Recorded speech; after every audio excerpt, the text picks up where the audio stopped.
Software डेव्हलपमेंटच्या इतिहासात ना आपण मोठे मोठे टप्पे पाहिलेत.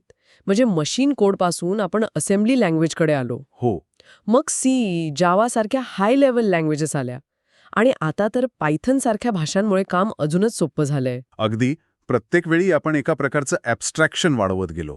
म्हणजे आपण मशीनला काय करायचंय हे सांगण्याची पद्धतच बदलत आलो. बरोबर. आपण त्या खालच्या पातळीवरच्या किचकट गोष्टींपासून दूर जात मोठ्या चित्रावर लक्ष देत आलोय. आणि मला वाटतं आता आपण परत एकदा तशाच एका मोठ्या उडीच्या उंबरठ्यावर उभे आहोत. तेच. आणि म्हणूनच आजचा आपला विषय खूपच खूपच रंजक आहे. आपल्याकडे गुगलच्या एका नवीन घोषणेबद्दल माहितीये. नाव आहे गुगल अँटी ग्रॅव्हिटी. हं, नाव तर भारी आहे. हो ना. तर आजच्या चर्चेत आपण हेच समजून घेणार आहोत की हे फक्त एक नवीन आकर्षक टूल आहे की डेव्हलपर म्हणून आपल्या कामाची पद्धत कायमची बदलण्याची ही सुरुवात आहे. मला वाटतं ही एका मोठ्या बदलाचीच सुरुवात असू शकते. कारण या सोर्समध्ये ना ते फक्त कोड लिहिण्याबद्दल नाही बोलत आहेत. अच्छा. ते संपूर्ण डेव्हलपमेंट प्रोसेसची म्हणजे त्या प्रक्रियेचीच नव्याने कल्पना करतायत. जेमिनीसारखे AI मॉड्यूल्स आता आपले फक्त मदतनीस राहिलेले नाहीत. मग काय बनत आहेत? ते आता आपले सहकारी बनण्याच्या दिशेने प्रवास करत आहेत. आणि अँटी ग्रॅव्हिटी हे त्याच प्रवासातलं एक महत्त्वाचं पाऊल आहे. ठीक आहे, चला तर मग याच्या खोलात शिरूया. सुरुवातीलाच त्यांनी याला एक नवीन IDE म्हणणं टाळलं आहे. हो, बरोबर. म्हणजे इंटिग्रेटेड डेव्हलपमेंट एन्व्हायरमेंट नाही. त्याऐवजी ते याला एजंटिक डेव्हलपमेंट होम बेस म्हणत आहेत. आता हे एजंटिक होम बेस हे ऐकायला जरा मार्केटिंगवाल्यांनी काढलेल्या शब्दासारखं वाटतंय. हा, हो. याचा नक्की अर्थ काय? आपल्या नेहमीच्या VS कोड किंवा इंटेलिजेपेक्षा हे वेगळं कसं आहे? हा खूप चांगला प्रश्न आहे. कारण इथेच म्हणजे याच शब्दात खरा फरक दडलेला आहे. आपलं सध्याचं IDE कसं आहे ते एक पॅसिव्ह साधन आहे. म्हणजे निष्क्रिय. हो, ते आपल्याला कोड सुचवतं, एरर दाखवतं, पण आपण सांगितल्याशिवाय स्वतःहून काही करत नाही. पण ॲजंटिक या शब्दाचा अर्थ आहे एजंट म्हणून काम करणारा. ओके. म्हणजे हे टूल आता फक्त सूचना ऐकणार नाही, तर स्वतः विचार करून, योजना बनवून काम करणारा एक सक्रिय सहकारी, एक एजंट बनेल. अच्छा. म्हणजे समजा आधी आपण सुतार होतो आणि आपला आयडी आपल्याला हातोडा किंवा खिळे द्यायचं. बरोबर. पण आता आपण या एजंटला फक्त सांगायचं की मला एक टेबल हवा आहे आणि तो स्वतः विचार करेल की कोणतं लाकूड वापरायचं, डिझाईन कसं असावं आणि ते बनवायला सुरुवात करेल. अगदी बरोबर. तुम्ही त्याला फक्त अंतिम ध्येय सांगता. समजा मला या ॲपमध्ये पेमेंट गेटवे इंटिग्रेट करायचं आहे. मग तो एजंट स्वतः त्याची एक अंमलबजावणी योजना म्हणजे एक इम्प्लिमेंटेशन प्लॅन तयार करेल. तो ठरवेल की कोणती लायब्ररी वापरायची, कोणते API लागतील, UI मध्ये काय बदल करायचे आणि मग तो ते काम करायला सुरुवात करेल.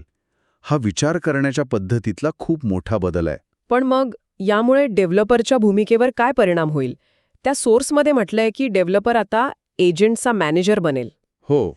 हे ऐकायला तर छान वाटतंय, पण याचा अर्थ असा आहे का की माझं काम आता कोड लिहिणं नाही, तर फक्त योग्य प्रॉम्प्ट लिहिणं असेल? हे प्रत्येक डेव्हलपरला आवडेल का? नाही, ही एक स्वाभाविक शंका आहे.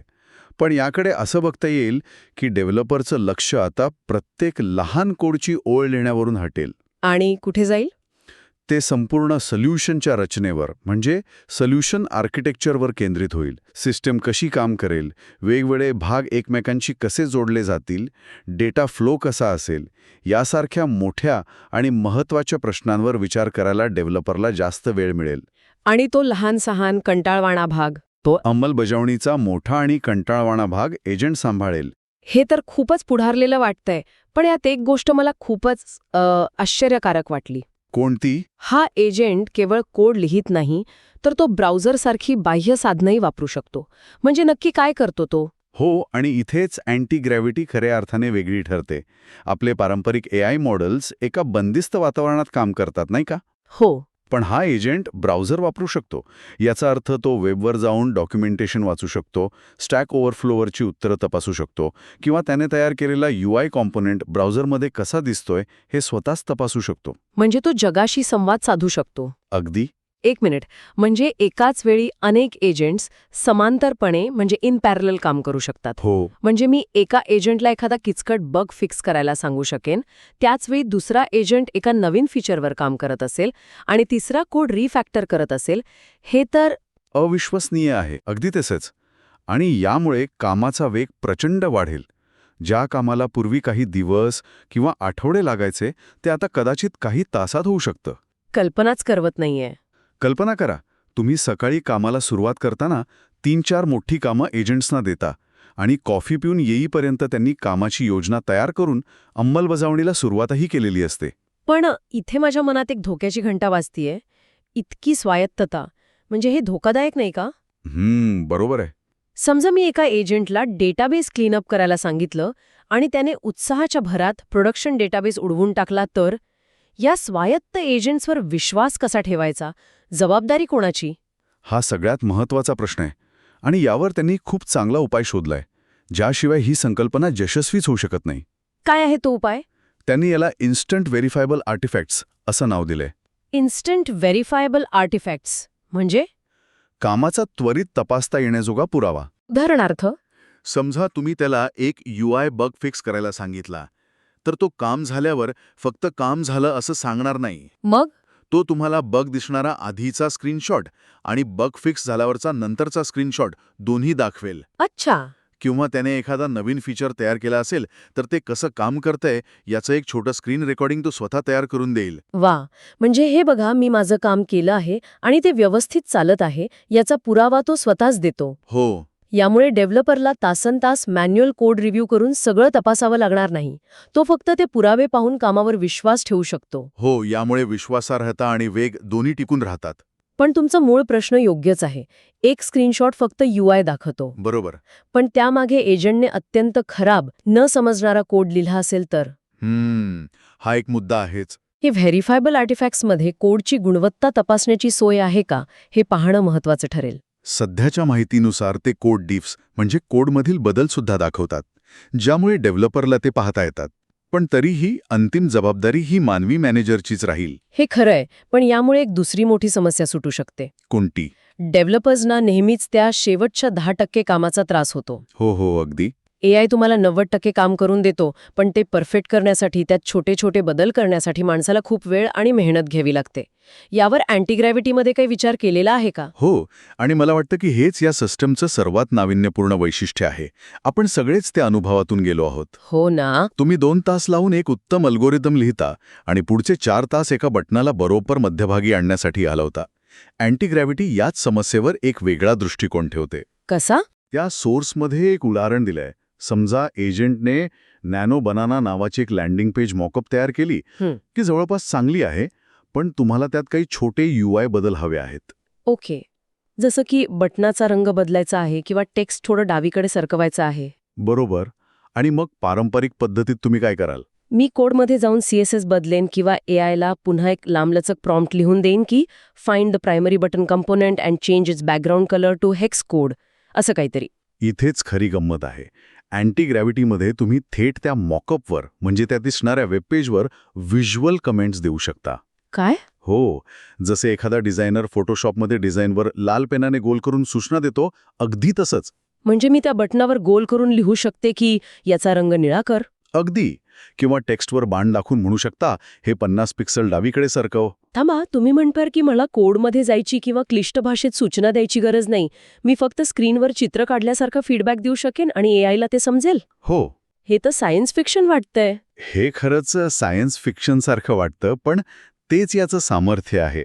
यामुळे AI आणि माणूस यांच्यातील संवाद अधिक नैसर्गिक आणि प्रभावी होतो. खरंय. भाषेच्या मर्यादा ओलांडून आपण थेट व्हिज्युअल संवादावर येतो, जो अनेकदा जास्त स्पष्ट असतो. आणि हे फक्त UIवरच नाही, तर कोड डिफ्स आणि ब्राउझरच्या स्क्रीन रेकॉर्डिंगवर सुद्धा करता येतं. अच्छा. समजा रेकॉर्डिंगमध्ये ॲनिमेशन खूप जलद वाटलं, तर तुम्ही त्या व्हिडिओच्या त्या क्षणी थांबून कमेंट देऊ शकता की मेक दिस ॲनिमेशन स्लोवर. ही एजंटसोबत सहयोग म्हणजे कोलॅबरेट करण्याची एक पूर्णपणे नवीन पद्धत आहे. यामुळे तर डेव्हलपर आणि डिझायनर यांच्यातलं अंतरही कमी होऊ शकतं. नक्कीच. डिझायनर थेट डेव्हलपरच्या एजंटला व्हिज्युअल फीडबॅक देऊ शकेल. यामुळे तो शेवटचा 10%चा प्रवास खूपच सोपा आणि जलद होऊ शकतो. नक्कीच. ही पद्धत कामाचा वेग तर वाढवतेच, पण त्यासोबतच होणारी चिडचिड आणि गैरसमजही कमी करते. तर या सगळ्याचा व्यापक अर्थ काय आहे? आपण एजंट्सबद्दल बोललो, त्यांच्या कामाच्या पुराव्याबद्दल बोललो आणि आता या व्हिज्युअल फीडबॅकबद्दलही बोललो. तर अँटीग्रॅव्हिटी हे फक्त एक नवीन आणि आकर्षक टूल आहे की यामागे काही मोठी संकल्पना दडलेली आहे? मला वाटतं आपण सुरुवातीला ज्या ॲब्स्ट्रॅक्शनच्या कथेबद्दल बोललो होतो ना, हो. ही संकल्पना त्या कथेलाच पुढे घेऊन जाते. त्या सोर्समध्ये लिफ्ट ऑफ या शब्दाचा वापर केलाय. लिफ्ट ऑफ म्हणजे उड्डाण. बरोबर. याचा अर्थ असा आहे की डेव्हलपर आता जमिनीवर राहून प्रत्येक लहान-सहान वेळखाऊ काम करण्याऐवजी एका वेगळ्या उंचीवरून, एका मोठ्या दृष्टिकोनातून काम करेल. आणि त्या सोर्समधलं ते वाक्य, तुम्हाला जे काही खाली खेचत होते त्याला आता गुड बाय म्हणा, हे सुद्धा याच दिशेने संकेत देतं. तेच. रोजच्या छोट्या छोट्या बग्समध्ये अडकून पडणं, कोड फॉर्मॅटिंग करणं किंवा किरकोळ UI बदल करणं यांसारख्या गोष्टींपासून सुटका. अगदी बरोबर. ज्यामुळे डेव्हलपरची भूमिका अधिक धोरणात्मक म्हणजे स्ट्रॅटेजिक आणि सर्जनशील म्हणजे क्रिएटिव्ह बनते. हं. जिथे कल्पनाशक्ती आणि मोठं चित्र पाहण्याची क्षमता अधिक महत्वाची ठरेल. AI अंमलबजावणीचा म्हणजे इम्प्लिमेंटेशनचा भार उचलेल, तर माणूस दिशा देण्याचं आणि निर्णय घेण्याचं काम करेल. पण यामुळे डेव्हलपरच्या कौशल्याची व्याख्या बदलेल का? म्हणजे भविष्यात उत्कृष्ट अल्गोरिदम लिहिण्याची कला कमी महत्वाची ठरेल आणि त्याऐवजी उत्कृष्ट प्रॉम्प्ट लिहिण्याची कला जास्त महत्वाची असेल. हा एक खूप महत्वाचा मुद्दा आहे. मला वाटतं दोन्ही महत्वाचं राहील, पण त्याचं प्रमाण बदलेल. सिस्टीम डिझाईन आणि आर्किटेक्चरचं ज्ञान पूर्वीपेक्षा जास्त महत्वाचं ठरेल. अच्छा. AIला काय करायचं आहे हे स्पष्टपणे सांगता येणं हे एक महत्वाचं कौशल्य बनेल. पण त्याचवेळी AIने लिहिलेला कोड समजून घेण्याची, त्यातील चुका ओळखण्याची आणि गरज पडल्यास त्यात सुधारणा करण्याची क्षमताही लागेल. म्हणजे कोडिंगची मूळ तत्व. ती कधीच कालबाह्य होणार नाहीत. तर आज आपण गुगल अँटी ग्रॅव्हिटीच्या संकल्पनेतून डेव्हलपमेंटच्या भविष्यात डोकावून पाहिलं. हे स्पष्ट आहे की AI एजंट्स आता केवळ मदतनीस न राहता स्वायत्त सहकारी बनत आहेत. हो, ते स्वतः योजना बनवतात, काम करतात आणि आपल्या कामाचा पुरावा सुद्धा देतात. आणि आपण हेही पाहिलं की डेव्हलपरची भूमिका कोडरवरून एजंट्सचा मॅनेजर आणि सोल्युशन आर्किटेक्ट अशी कशी विकसित होत आहे. बरोबर. इन्स्टंट व्हेरिफायबल आर्टिफॅक्ट्स आणि व्हिज्युअल कॉमेंट सारख्या संकल्पनांमुळे केवळ वेगच नाही, तर कामाची गुणवत्ता आणि माणूस AI सहकार्य अधिक प्रभावी होत आहे. हे खऱ्या अर्थाने कामाच्या पद्धतीत होणारे एक मोठे बदल आहेत. या चर्चेच्या शेवटी एक विचार करण्यासारखा मुद्दा सोडून जाते. स्रोतानुसार डेव्हलपर हा एजंट्सचा मॅनेजर आहे. हां, पण जर AI एजंट्स स्वतः योजना बनवू लागले, स्वतः काम करू लागले आणि स्वतःच्या कामाचा पुरावा देऊ लागले, तर भविष्यात मॅनेजर आणि एजंट यांच्यातली सीमारेषा किती अस्पष्ट होईल. हा विचार करण्यासारखा प्रश्न आहे. जसं जसं AI कसं करायचं हे सांभाळू लागेल, तसं तसं आपलं म्हणजे माणसांचं खरं मूल्य काय करायचं आणि का करायचं हे ठरवण्यात असेल. तर मग आपल्यासाठी खरा प्रश्न हा नाही की AI माझी नोकरी घेईल का, तर हा आहे की मी माझा पुरेसा वेळ काय आणि का या प्रश्नांवर घालवत आहे का? बरोबर, यावर विचार करायला हवा.